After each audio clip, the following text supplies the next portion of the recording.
আসসালামু আলাইকুম। ঈদের শপিং তো মোটামুটি কমপ্লিট হয়েছে। কিছু টুকটাক কেনাকাটা বাকি ছিল, যেরকম মুদিখানার কিছু জিনিস, তারপর মায়ের জন্য কিছু শাড়ি। তো সেইগুলো কেনার জন্য মা, পাপা, আমি, আমার হাজব্যান্ড চারজনাই বেরিয়ে পড়েছি। প্রথমে শাড়ির দোকানে গিয়েছি, সেখান থেকে শাড়ি সিলেক্ট করেছি। তো দুটো শাড়ি নেওয়ার কথা ছিল, কিন্তু পছন্দই আর হয় না। একটা পছন্দ হয়েছে, সেটা আপাতত নিয়ে আমরা অন্য কিছু কেনাকাটা করার জন্য বেরিয়ে পড়েছিলাম।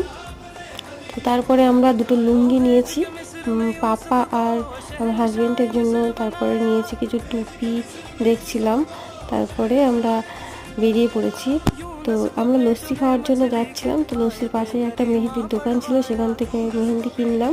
লস্যি খেয়ে আমরা তারপরে আবার একটু মুদিখানার দোকানে গিয়েছিলাম, সেখান থেকে কিছু মুদিখানার জিনিসপত্র নিয়ে আমরা আবার একটু খাওয়া দাওয়া করে ব্যাস চলে এসেছি বাড়ি।